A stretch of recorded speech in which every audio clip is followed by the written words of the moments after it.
Hello കൂട്ടുകാരെ, it's me Aryas വേൾഡിലേക്ക് എല്ലാവർക്കും സ്വാഗതം. ഇന്ന് ഞങ്ങളുടെ വീട്ടിലെ പറക്കെഴുന്നേൽത്തിൻ്റെ ഒരു വീഡിയോ ആയിരുന്നു കേട്ടോ. കുറേ ദിവസമായി ഇത് വീഡിയോ എഡിറ്റ് ചെയ്യാൻ വേണ്ടി ഇട്ടേക്കുമായിരുന്നു കേട്ടോ. സത്യം പറഞ്ഞാൽ എഴുന്നള്ളത്തൊക്കെ വന്നു പോയിട്ട് കുറേ ആയി കേട്ടോ. നമ്മൾ ശിവരാത്രിക്ക് മുന്നേ വന്ന മഹാദേവൻ്റെ എഴുന്നള്ളത്താണ് കേട്ടോ. ഇപ്പോഴാണ് ഈ വീഡിയോ ഒക്കെ ഒന്ന് എഡിറ്റ് ചെയ്ത് വോയിസ് ഓവർ കൊടുക്കാൻ എനിക്ക് സമയം കിട്ടിയത് കേട്ടോ. വേറൊന്നും തോന്നില്ലേ കൂട്ടുകാരെ.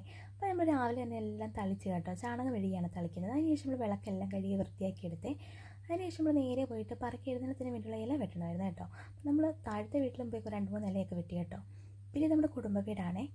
വീട്ടിലാണെങ്കിലും രാവിലെ തന്നെ അമ്മൂമ്മയാണ് തളിച്ചത് കേട്ടോ. എൻ്റെ വീട്ടിൽ ഞാനാണ് തളിച്ചത്. പിന്നെ 2-3 ഇലയും കൂടെ വേണമായിരുന്നു. അപ്പോൾ നമ്മൾ തൊട്ട് താഴത്തെ വീട്ടിൽ പോയിട്ട് ഇല വെട്ടിയെടുത്തുകൊണ്ട് വന്നു കേട്ടോ. ഞാനും ആദ്യം കൂടാണ് പോയത്. ആദ്യമാണ് ഈ വീഡിയോ എനിക്ക് എടുത്ത് തരുന്നത്. എന്നിട്ട് നേരെ വന്നിട്ട് നമ്മൾ ഇലയെല്ലാം കഴുകി വൃത്തിയാക്കണം കേട്ടോ. കാരണം എഴുന്നള്ളത്ത് വൈകിട്ടത്തേക്കേ വരത്തുള്ളൂ. അപ്പോഴത്തേക്കും നമ്മൾ ഇലയൊക്കെ നന്നായിട്ടൊന്ന് കഴുകി നമ്മൾ തോരാൻ വേണ്ടി കൊണ്ട് നമ്മൾ സിറ്റൗട്ടിലേക്ക് വെച്ച് കേട്ടോ.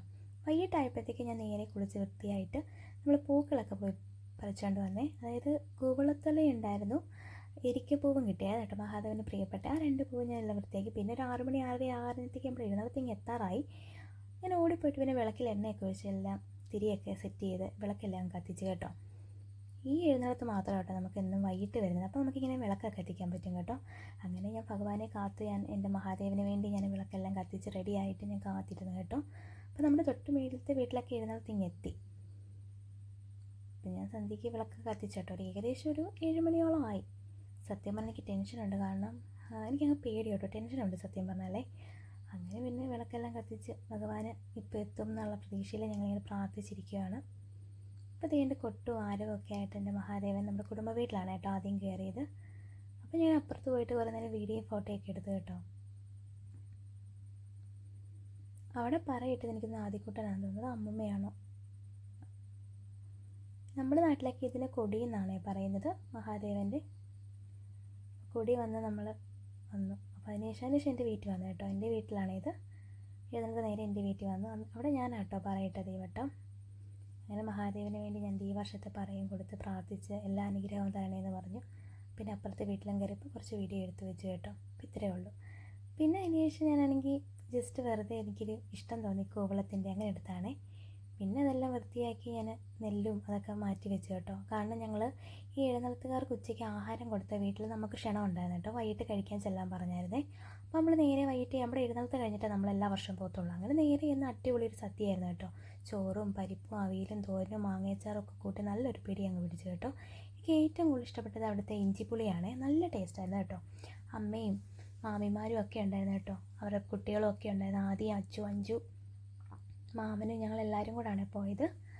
അങ്ങനെ നമ്മൾ നേരെ പോയിട്ട് എല്ലാവരും സത്യം പറഞ്ഞാൽ കഴിക്കുന്ന സമയത്ത് ആരും ഒന്നും സംസാരിക്കത്തില്ല കേട്ടോ. കാരണം ആഹാരം കഴിക്കുമല്ലേ. അപ്പോൾ എല്ലാവരും നന്നായിട്ട് ആഹാരം കഴിച്ചുകൊണ്ടിരിക്കണം. ആദ്യമാണെങ്കിൽ ഈ വീഡിയോ കണ്ടപ്പോഴേ ഞാൻ കുനിഞ്ഞു കേട്ടോ. ഞാൻ അവിടെ ചെന്ന സമയത്ത് അവിടുത്തെ ഒരു ചേച്ചിയോട് ഞാൻ പറഞ്ഞതല്ലോ യൂട്യൂബിൽ വീഡിയോ ഇടാനേ, ചേച്ചി വീഡിയോ ഒന്ന് ഷൂട്ട് ചെയ്ത് തരണം ഞാൻ. അങ്ങനെ ആ ചേച്ചിയാണ് എനിക്ക് വീഡിയോ ഒക്കെ ഷൂട്ട് ചെയ്ത് തന്നത്. പിന്നെ അതിനുശേഷം ഞാനും കഴിച്ചുകൊണ്ടിരിക്കുന്ന കുറച്ച് വീഡിയോ എടുക്കാൻ പറഞ്ഞു കേട്ടോ. എനിക്ക് ഭയങ്കര ഇഷ്ടമായിരുന്നു. പിന്നെ അവസാനം ഞാനേ ഉള്ളായിരുന്നു ആ ഒരു പന്തിയിൽ. എല്ലാവരും കഴിച്ചു കഴിഞ്ഞു. പിന്നെ അവിടുത്തെ കോലം കേട്ടോ, ഇത് കളമൊക്കെ വരച്ചിട്ടുണ്ടായിരുന്നേ. പിന്നെ നമ്മൾ നേരെ അവിടുത്തെ കലവറിലേക്ക് അങ്ങ് കയറി കേട്ടോ. കലവറിലേക്ക് കയറിയപ്പോഴത്തേക്ക് ആഹാരങ്ങളൊക്കെ നിരത്തി വെച്ചേക്കുന്നു. നമ്മുടെ വീടിൻ്റെ അടുത്താട്ടോ ഇവിടെ. പിന്നെ അവിടുത്തെ കുട്ടികളാട്ടോ ഇത്, അവിടുത്തെ മൂത്ത ചേച്ചിയുടെ മക്കളാണേ. പിന്നെ അവരുടെ കൂടെയും കുറച്ച് ഫോട്ടോയും വീഡിയോ ഒക്കെ എടുത്ത് എനിക്ക് കുട്ടികളെ ഭയങ്കര ഇഷ്ടമാണ്. അപ്പോൾ അങ്ങനെ അവരുടെ കൂടെയൊക്കെ കളിയും ചിരിയായിട്ട് ഞാൻ അകത്തേക്ക് കയറി ചെന്നു. ഇത് ആ വീട്ടിലെ മൂത്ത ചേച്ചിയുടെ ഹസ്ബൻഡാണേ. അപ്പോൾ ആ ചേട്ടനും പിന്നെ ചേട്ടൻ 2 കുട്ടികളും ഉണ്ടായിരുന്നു, മോളും മോനുമാണേ. അപ്പോൾ അവരൊക്കെ TV കണ്ടുകൊണ്ടിരിക്കുമായിരുന്നു. അപ്പോൾ നമ്മൾ വോയിസ് ഓവർ കൊടുക്കാമെന്ന് വിചാരിച്ചിട്ടല്ല, അടുത്ത ഓൺ വോയിസ് പുള്ളി അപ്പോൾ കൈയൊക്കെ തൊഴുതു. ചേച്ചിയാട്ടോ വീഡിയോ എടുക്കുന്നത്, അടുത്ത ചേച്ചി. ഞാൻ പിന്നെ കുട്ടികളുടെ കൂടെ വെറുതെ അവിടെ ഇരുന്നു. പിന്നെ അവിടുത്തെ ചേച്ചി എന്നിട്ട് പറഞ്ഞാൽ എന്നാൽ യൂട്യൂബിൽ ഇടുവാണെങ്കിൽ എന്നെയും കൂടെ കാണിക്കണമെന്ന് പണ്ട് പുള്ളിക്കാരിയും വന്ന് അവിടെ ഇരുന്നിട്ട് അവർ ഇൻ്റർവ്യൂ എടുക്കാനാണ് എന്നോട് പറഞ്ഞത്. ഞാൻ പറഞ്ഞാൽ ഓക്കെ, നിങ്ങളെ തന്നെ ഇൻട്രൊഡ്യൂസ് ചെയ്തോളാൻ പറഞ്ഞു. പക്ഷേ ഞാനിപ്പോൾ ഓൺ വോയിസാണ് കൊടുക്കുന്നത് കേട്ടോ. അങ്ങനെ അവർ ഹസ്ബൻഡും വൈഫും അവർ തമ്മിൽ അങ്ങോട്ടും ഇങ്ങോട്ടുള്ള വീഡിയോസ് ആയിരുന്നു. പിന്നെ അതിനുശേഷം ഞാനും അവർ നോക്കി എനിക്ക് ചിരിച്ചുകൊണ്ടിരുന്നു. കുറേ കഴിഞ്ഞപ്പോഴത്തേക്ക് ആ വീഡിയോ എടുക്കാൻ പറഞ്ഞ ചേച്ചി നേരെ വീടിനകത്തോട്ടൊക്കെ അങ്ങ് പോയി. സത്യം പറഞ്ഞാൽ ഇതൊക്കെ ഒരു നൊസ്റ്റല്ലേ. കാരണം വെച്ചാൽ നേരത്തെ ഞങ്ങൾ ഇടയ്ക്ക് കഴിക്കാൻ പോകുമ്പോൾ ഭയങ്കര സന്തോഷത്തോടെ പോകുന്നതാണ്. ഭയങ്കര സന്തോഷമാണ് ഇവരൊക്കെ കാണുമ്പോൾ. അതായത് വർഷത്തിലൊരിക്കലാണ് നമ്മൾ എഴുന്നള്ളത്തും ഈ സദ്യയൊക്കെ കഴിക്കാൻ പോകുന്നത്. പുള്ളിക്കാരി നേരെ പിന്നെ അടുക്കളയിലേക്ക് ചെന്ന് അവിടുത്തെ കലവറയിലെ വിശേഷങ്ങളൊക്കെ അങ്ങ് ഷൂട്ട് ചെയ്തു. ഞാൻ പറഞ്ഞു ഓവറോൾ എല്ലാം എടുക്കാൻ പറഞ്ഞു. അങ്ങനെ ചേച്ചി എന്ന് ചേച്ചിയുടെ ഹസ്ബൻഡാണെന്ന് തോന്നുന്നു, പുള്ളിയോടൊക്കെ ഹായ് പറയാൻ പറഞ്ഞു, യൂട്യൂബ് ചാനലിലേക്ക് വീഡിയോ ഇടാനാന്ന് പറഞ്ഞു. പിന്നെ ചേച്ചി പിന്നെ ഇത് അടുത്ത അച്ഛനാണ് കേട്ടോ. അച്ഛനും പിന്നെ ഹായ് ഒക്കെ കൊടുത്തു കേട്ടോ. പിന്നെ നേരെ ചേച്ചി വീഡിയോ ഒക്കെ ഷൂട്ട് ചെയ്ത് എന്തായാലും നല്ലൊരു എനിക്ക് വീഡിയോ ഷൂട്ട് ചെയ്ത് തന്നത് അടിപൊളി പാവം ചേച്ചി. ഞാനിതൊന്നും അറിഞ്ഞില്ല. ഞാൻ വീട്ടിൽ വന്നതിന് ശേഷം കേട്ടോ ഫോൺ എടുത്തപ്പോൾ ഇതൊക്കെ അറിയുന്നത്. ഇത് നമ്മുടെ ഓമന ചേച്ചിയാണ് കേട്ടോ, നമ്മുടെ ഒരു ഓട്ടക്കാരിയാണ്.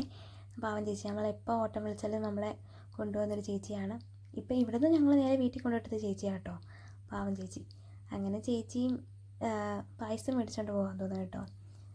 പിന്നെ അതിന് ശേഷം ഞങ്ങൾ അവരുടെ കുറേ വിശേഷങ്ങൾ ചേച്ചി ഇങ്ങനെ വീഡിയോ ആയിട്ടൊക്കെ ഷൂട്ട് ചെയ്തു. പിന്നെ അതിന് ശേഷം പുറത്തിറങ്ങിയപ്പം എൻ്റെ അമ്മയുടെ കൂട്ടുകാരിയാണ് കേട്ടോ അവിടുത്തെ അമ്മ. അതായത് അപ്പം അവരൊക്കെ പഴയ ആൾക്കാരല്ല, അപ്പോൾ അവരൊക്കെ പുറത്തിരുന്ന് അവരൊക്കെ അവരുടേതായ രീതിയിൽ സംസാരിക്കുകയൊക്കെ ആയിരുന്നു കേട്ടോ. പിന്നെ അതൊക്കെ ഷൂട്ട് ചെയ്തു. പിന്നെ അന്നേരമാണ് നമ്മുടെ ഈ ചേച്ചി പറഞ്ഞത്, ഞാനല്ലേ ഒരു വീഡിയോ എടുത്തത്, എന്നെയും കൂടെ ഒന്ന് വീഡിയോ കാണിക്കാൻ. അപ്പോൾ ഞാൻ പറഞ്ഞെങ്കിൽ ഓക്കെ ബാക്ക് ക്യാമിൽ നിന്ന് ഫ്രണ്ട് ക്യാമിലോട്ട് വരാൻ പറഞ്ഞാൽ അങ്ങനെ ഫ്രണ്ട് ക്യാമിൽ എടുത്തു കേട്ടോ. അപ്പോൾ എൻ്റെ വീഡിയോ ഇഷ്ടപ്പെടുകയാണെങ്കിൽ ചാനൽ സബ്സ്ക്രൈബ് ചെയ്യുക, ലൈക്ക് ചെയ്യുക, കമൻറ്റ് ചെയ്യുക, ഷെയർ ചെയ്യുക. അപ്പോൾ ഓക്കെ, ബൈ, ടാറ്റാ.